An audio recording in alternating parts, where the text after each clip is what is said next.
Fala, nação atleticana, tudo bem com vocês? O meu nome é Luiz, sejam bem-vindos ao canal Palavra de Atleticano. E no vídeo desse sábado a gente vai falar da vitória do Furacão pelo placar de 2-0 lá no estádio Willie Davids, em Maringá, na primeira partida da semifinal do Campeonato Paranaense 2023. Então fiquem comigo que logo depois da vinheta a gente volta para falar sobre tudo o que aconteceu nessa partida.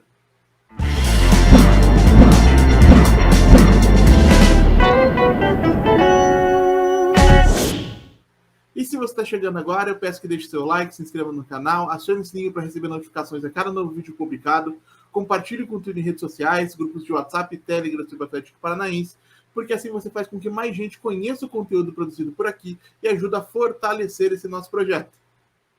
Então vamos lá para falar de Maringá 0, Atlético Paranaense 2, lá no estádio Willie Davids, que começa com um Atlético bastante mal no primeiro tempo, tendo muita dificuldade para se impor, mesmo diante de um adversário tecnicamente menos qualificado, como é o Maringá, e eu digo isso com todo respeito ao Maringá, que tem uma boa equipe, mas o Atlético que soube fazer valer a sua qualidade técnica em outras partidas, diante do Maringá teve bastante dificuldade para isso, e acho que aí a gente tem três fatores que determinaram que fosse assim.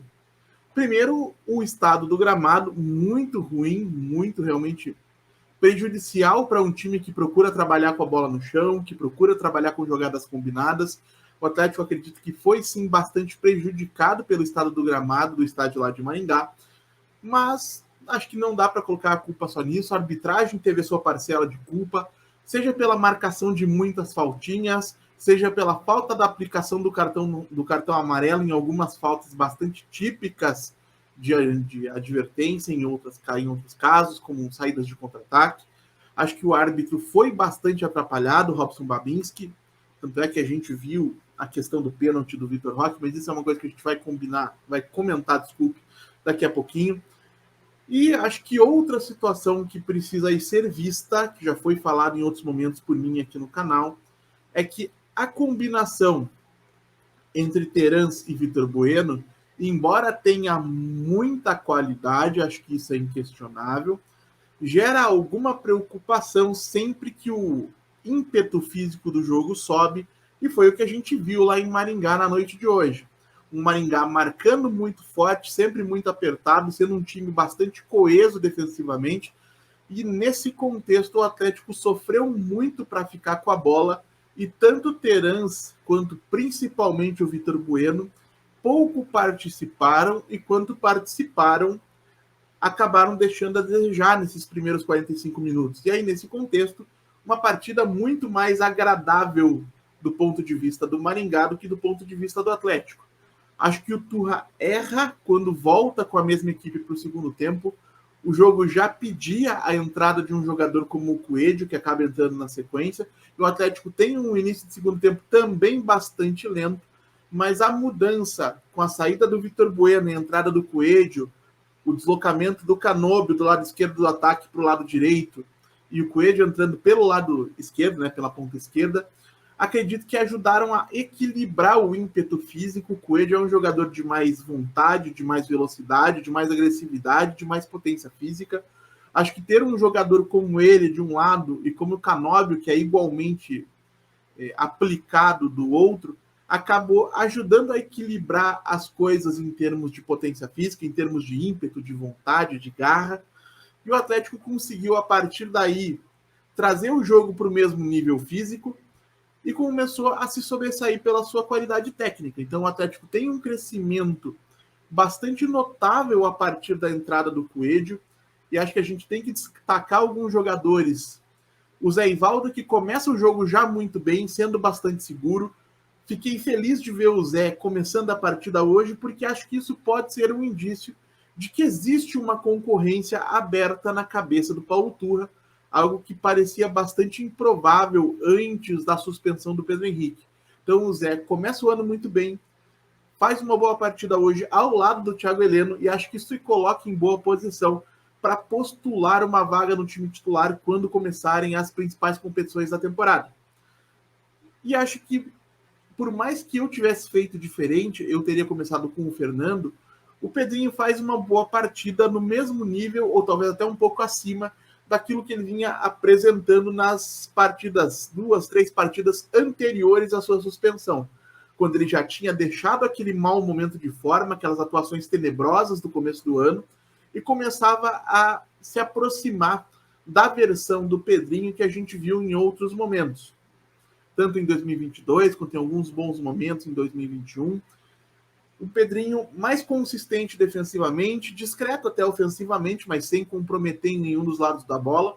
E acho que isso tem valor para um Atlético que tem uma disputa aberta daquele lado. O Pedrinho realmente volta bem de suspensão.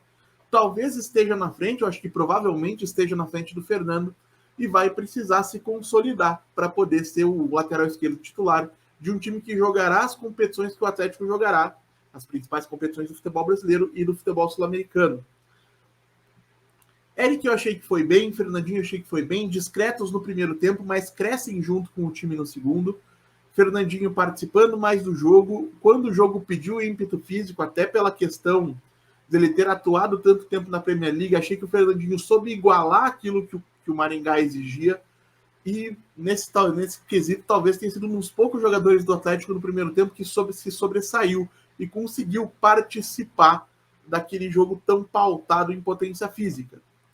E aí, no segundo tempo, acho que vale a gente destacar que Canóbio e Coelho tanto ajudaram o Atlético a elevar o seu nível físico e aí permitir que o jogo se desequilibrasse pela técnica, quanto principalmente o Canóbio pela direita acabou potencializando o Kelvin, que quando jogam Vitor Bueno e Terans, que são ambos jogadores que procuram trabalhar na faixa mais central do campo, acaba ficando um pouco isolado e tendo menos ajuda, digamos, para jogar pela ala direita, ali pelo corredor externo direito. Então o Kelvin também cresce de produção no segundo tempo. E aí a gente tem que destacar um Pablo que infelizmente fez um jogo ruim dessa vez, mas principalmente um Vitor Roque, que pela sua qualidade e pela sua potência física, pela sua velocidade, pela explosão e evidentemente com o seu talento, ajuda o Atlético a resolver essa partida, né? É do Vitor a jogada que termina com o primeiro gol do Eric, né? Depois do Canóbio desperdiçar de maneira até bastante feia a oportunidade que ele teve para abrir o placar. Mas a gente tem que destacar que o gramado foi bastante ruim, atrapalhou todo mundo. Talvez tenha sido o caso do Canóbio. Evidentemente que eu gostaria de ter visto uma conclusão mais contundente dele naquele lance, mas não vou pesar demais na do Uruguaio, que faz um bom começo de temporada. O Atlético abre o placar com o Eric, que faz muito bem essa questão de chegada à área adversária, tanto para cabecear quanto com a bola no chão. Tem o crescimento de rendimento no segundo tempo. Encontra um pênalti que vale a gente destacar a explosão do Roque, a inteligência do Roque para chegar antes de todo mundo na bola e ainda ser calçado pelo goleiro do Maringá. E acho que vale a gente destacar o tempo que o árbitro perde. Só posso imaginar que talvez procurando uma razão para não marcar uma penalidade claríssima na tela do VAR, tá? Mas felizmente o lance, como eu falei no grupo da Tret, salvo engano, era claro demais para ser ignorado, o árbitro assinala, e aí a gente tem que falar de uma coisa bastante importante, que é a questão dos batedores de pênalti do Atlético. Se você for considerar que o batedor oficial, pelo menos até onde se sabe, é o Vitor Roque, não, é o Davi Terans, e o Terans estava em campo, não existe motivo nenhum para num jogo onde o Atlético tinha uma vantagem mínima de um gol, o Terans abra mão da cobrança em favor de qualquer jogador que seja. Ainda mais de um Coelho que jamais figurou até esse momento, pelo menos, entre os cobradores de pênaltis do Atlético. Na ausência do Terans, a gente teria outras N alternativas, caso do próprio Vitor Roque, caso do Kelvin, que já bateu outros pênaltis em momentos delicados, inclusive, como aquele pênalti nos minutos finais do Atletiba na última temporada. A gente tem um Fernandinho, que faz muito tempo que não cobra, mas que foi cobrador oficial do Shakhtar durante algum tempo, poderia ter assumido essa responsabilidade. E aí eu acho que a gente tem que pesar o erro que o Coelho cometeu, lógico, no jogador que cobrou de maneira completamente estapafúrdia o pênalti por cima, né? Com aquela andadinha, uma coisa que eu particularmente considero horrorosa, não existe razão para que alguém cobre um pênalti daquele jeito, acaba atrapalhando a passada atrapalha o posicionamento do pé de apoio, e acho que acaba facilitando que o Coelho isole a bola por cima do travessão. E segundo, acho que a gente tem que pesar as críticas e as cobranças também na comissão técnica, porque batedor de pênalti tem que sair definido do vestiário. Se houver uma penalidade, quem vai cobrar é o Davi Terans, por exemplo, que no caso do Atlético, imagino que seria o mais natural. O Terans estando em campo, responsabilidade dele, no momento que o Roque sofre o pênalti, pegar a bola e partir para a cobrança. E não acho que o Terans tenha se omitido, porque na realidade, se eu não vi mal, quem pega o pênalti para bater é o Roque, e o Roque cede a bola para o Coelho. Então, assim, quem tem que estabelecer ordem nesse tipo de caso é o técnico. E aí vale a crítica para o Turra, porque a gente já viu uma situação similar ano passado, naquela cobrança do Pablo contra o Olímpia, que a grande maioria da torcida imaginava e esperava que a cobrança fosse que a penalidade fosse ser cobrada pelo Marlos. Não tem por que a gente repetir isso, na realidade já foi repetido, né? A gente viu hoje. Não tem por que a gente permitir que isso se repita em momentos mais importantes do que uma semifinal de Paranaense. Então, acho que vale uma conversa da comissão técnica com os atletas para alinhar essa questão dos cobradores. Tem que sair definido do vestiário e não pode ser mudado no campo, salvo com o consentimento, com a ordem do técnico vindo do banco de reservas. Não existe motivo, não existe justificativa para o Coelho ter batido essa penalidade hoje. E aí o Atlético, felizmente, em mais uma grande jogada do Vitor Roque, consegue fazer o segundo gol, que resolve praticamente a partida, em mais uma jogada do Roque, que aí é concluída pelo Alex Santana, um jogador que se caracteriza por essa capacidade de finalização de média e longa distância, por saber chegar à área adversária. E o Atlético aí coloca o jogo, entre aspas, em banho-maria, deixa de ser tão agressivo, embora ainda tenha tido mais uma oportunidade quando o Kelvin chega à linha de fundo, né, acaba não conseguindo encontrar um companheiro para concluir a jogada na área do Maringá. Mas o Atlético, de um modo geral, teve um início de jogo ruim, viveu uma crescente a partir do momento que o Turra saca Vitor Bueno para a entrada do Coelho. E isso é uma coisa que a gente vai ter que pensar para o restante da temporada. Pode ter sido uma questão aí pontual, talvez até motivada ou amplificada pelo mau estado do gramado, mas, mais uma vez, como aconteceu no Atletiba, por exemplo, a gente viu um Vitor Bueno sentindo o jogo mais pegado, o jogo com uma marcação mais firme. E isso pode acabar refletindo um histórico do jogador que sempre foi assim e pode se repetir quando o Atlético começar a enfrentar adversários mais qualificados, seja na Libertadores, seja no Campeonato Brasileiro. Então o Turra tem uma decisão importante a tomar.